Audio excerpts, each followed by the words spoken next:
Terima kasih pemirsa, Anda kembali menyaksikan rangkaian konferensi tingkat tinggi ke-43 ASEAN.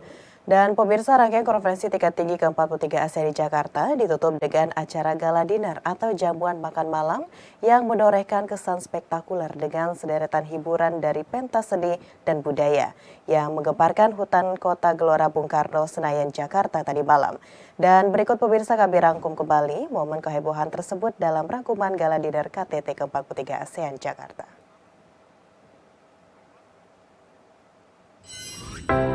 Berlokasi di hutan kota GBK yang merupakan area terbuka dengan pemandangan gedung pencakar langit ibu kota. Demi memberikan hiburan terbaik bagi para tamu, pemerintah memainkan 3D mapping dengan gedung-gedung pencakar langit kawasan bisnis Sudirman sebagai latar belakangnya. 3D mapping menampilkan permainan cahaya dan visual yang memukau. Gala dinner KTT ke-43 ASEAN di hutan kota GBK kemarin malam begitu penuh warna dan keceriaan. Bukan hanya sajian menu Nusantara The Forest yang memanjakan lidah para tamu negara, namun aksi panggung hiburan yang penuh warna dan ragam budaya. Para tamu negara dihibur dengan pertunjukan lagu daerah, lagu pop, hingga jenis musik asli Indonesia dangdut. Aksi hiburan pada malam gala dinner terbagi menjadi 4 tema, yaitu The Sound of Indonesia, The Soul of ASEAN, The Wave of Tomorrow, dan The Epicentrum of Growth.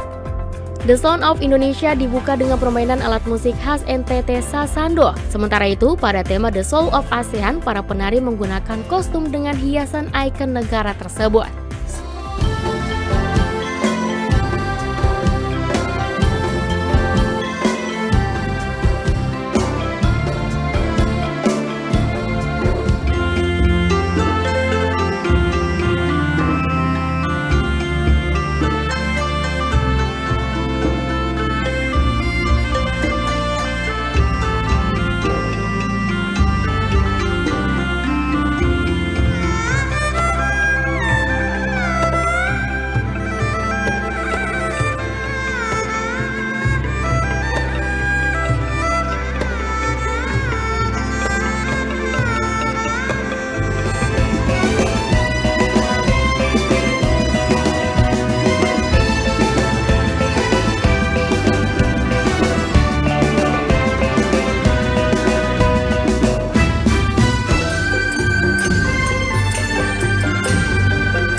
Land of the Ascending Dragon.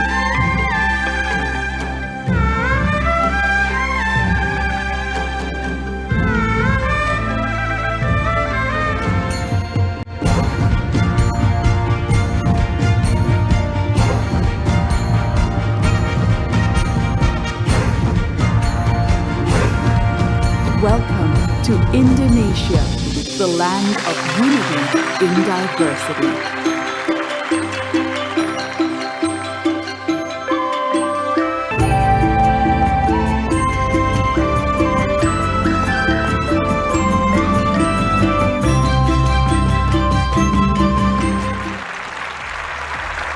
Selain atraksi hiburan, busana para delegasi dan kepala negara juga turut menyita perhatian. Batik masih menjadi diplomasi pemerintah dalam mengenalkan budaya Indonesia lewat makna pada motif batik. Sementara itu, Presiden Joko Widodo dan Ibu Negara tampil mengenakan baju adat khas Betawi.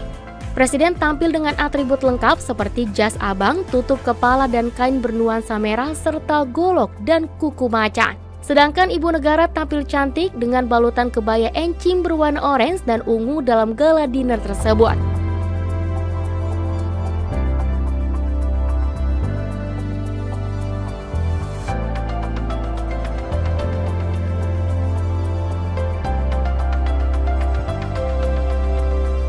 Mendekati akhir acara, kemeriahan semakin terasa saat lagu dangdut Cikini Gondang Dia yang dibawakan Aureli Moeremans berhasil menarik para delegasi ikut bergoyang menikmati kemeriahan tersebut. Terlihat Perdana Menteri Timur Leste Sanana Gusmao dan Ibu Negara Filipina Liza Araneta Marcos tampak ikut berjoget.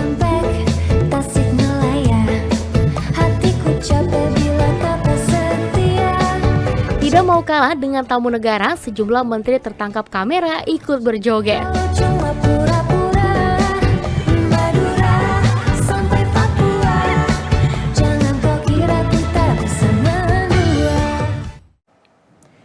Pemirsa, dalam rangkaian acara spons program KTT ke-43 ASEAN 2023, Ibu Iriana Joko Widodo dengan bangga memperlihatkan wajah Indonesia kepada para pendamping pemimpin negara ASEAN dan mitra di Taman Mini Indonesia Indah, tepatnya di Danau Archipelago. Dalam acara tersebut dihadirkan sejumlah pertunjukan budaya, berbagai macam kesenian, kuliner, adat, dan budaya khas Nusantara.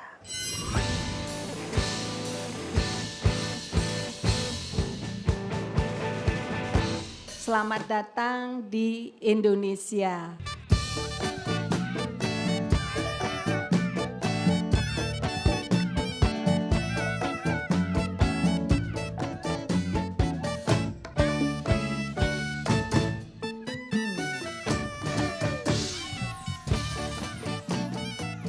Konsep umum Ibu memberikan arahan kepada kita semua bahwa spons program harus memorable, artinya memberi kesan baik ketika para spons program ini selesai mengikuti acara, harus membawa kesan yang baik gitu ya.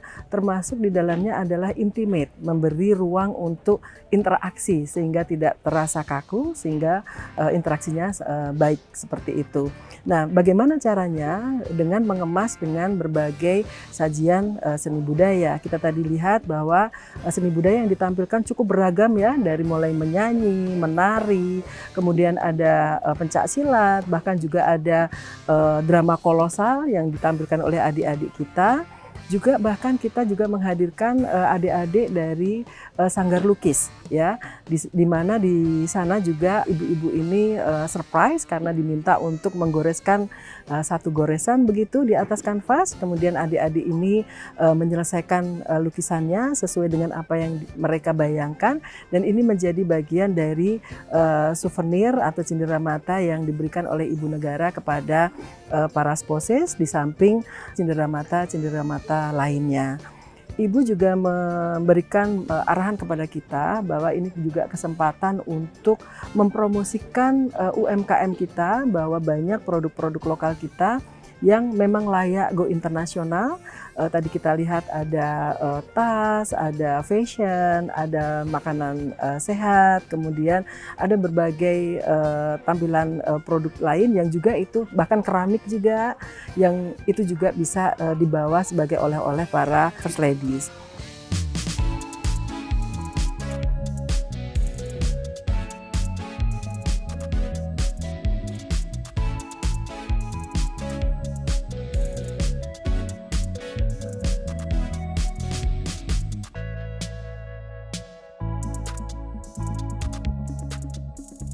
Semua tamu-tamu yang hadir ini menyampaikan rasa kebahagiaan, kepuasan, bahkan semakin merasa dekat begitu ya dengan Ibu Negara, sehingga Ibu Negara pun juga sangat puas dengan kegiatan ini. Mereka terharu, Ibu Negara itu juga terharu. Kenapa? Karena dari mulai tampilan budaya, kemudian makanan, bahkan tarian, ini semuanya mewakili negara-negara yang hadir, sehingga ini very touching ya, sangat menyentuh, dan merasa bahwa meskipun yang hadir banyak, tetapi merasa bahwa secara personal sangat diperhatikan oleh Ibu.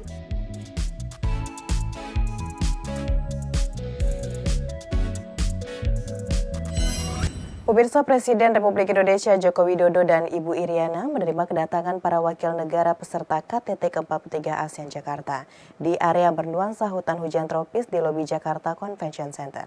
Area penyambutan yang menghadirkan alam Indonesia berupa hutan hujan tropis dan air mancur ini mencerminkan bagaimana Indonesia dan ASEAN sesuai tema ASEAN Matters Epicentrum of Truth terus berkomitmen menjaga kelestarian alam dan keseimbangan ekosistem demi masa depan dunia yang lebih baik. Dan pemirsa, siapa sosok di balik perancang alam Indonesia hadir dalam venue KTT ke-43 ASEAN? Berikut informasi selengkapnya.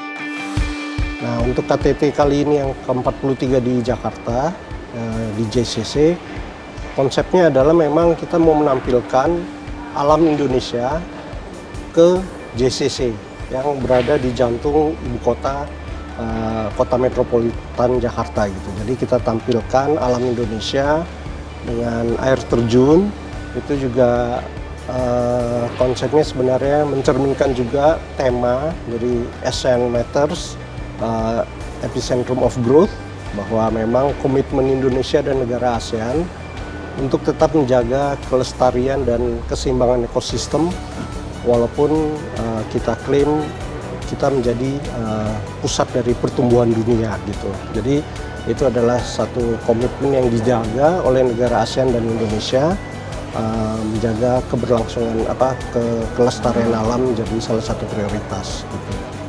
Mungkin juga air terjun juga mencerminkan mungkin kekompakan dan kerjasama yang erat dari anggota negara ASEAN. Itu ibaratnya mata air yang terus mengucur untuk kesuburan dan pertumbuhan dunia gitu. Kita harus bisa membawa ini ke satu bangunan yang JCC kan emang Jakarta gitu ya, di kota gitu. Jadi kita kalau KTT kemarin atau beberapa KTT kemarin kan kita dibawa ke tempat yang eksotik. Kalau sekarang kita mencoba membawa keeksotikan tersebut ke JCC. Dan JCC itu juga baru direnovasi oleh PUPR, jadi cukup baik ya, dengan tim Hanawal, dengan Mas Bobos, terus juga dengan Guju Arsitek. Jadi kita coba bawa ini istilahnya membuat satu cerita, tapi juga tetap mempertahankan bangunan yang ada, interior yang ada. Challenge-nya memang juga skala-skala bangunannya, ruang-ruangnya cukup besar terhadap meja-meja yang tidak semua besar ya. Jadi kita harus ada yang dikecilkan secara skalanya. Jadi kita mengecilkan ruang tersebut dengan beberapa totem-totem. Tapi juga kita ada juga membuat ruangannya menjadi besar dengan LED gitu ya. Juga di plenary yang kita harus coba buat sesuatu yang kita pengen bikin sesuatu yang beda, jadi kita coba bikin panggung yang di tengah dengan gelombang-gelombang di sekitar dengan LED juga. Jadi harapannya ini membuat satu experience bahwa KTT ini ada di satu bangunan di Jakarta, tapi juga tadi seperti Alwin bilang, alam dan bisa di experience oleh negara-negara, oleh leaders-leaders dengan baik gitu. Kita di Hutan Kota kita diminta Mas Wisnu Tama ya, bikin satu lorong di mana leaders dia berjalan menuju panggung, tapi kita bikin kayak lorong bambu di sana supaya waktu masuk dia punya experience yang cukup alam lah ya di Jakarta gitu, nyaman dengan suasana tanaman dan lain-lain.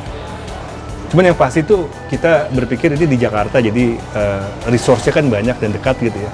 Ternyata ini salah satu KTT yang paling challenging karena ruangnya paling banyak, waktunya sangat mepet karena kita mungkin nggak sampai, ada beberapa tempat yang mungkin baru seminggu gitu baru dan terus berubah dan bertambah gitu. Jadi itu cukup challenging sih dengan jumlah ruang dan pekerjaan yang kita lakukan. Pemirsa, usai jeda pariwara kami akan kembali dengan informasi terkait dengan KTT 43 ASEAN 2023. Tetaplah bersama kami.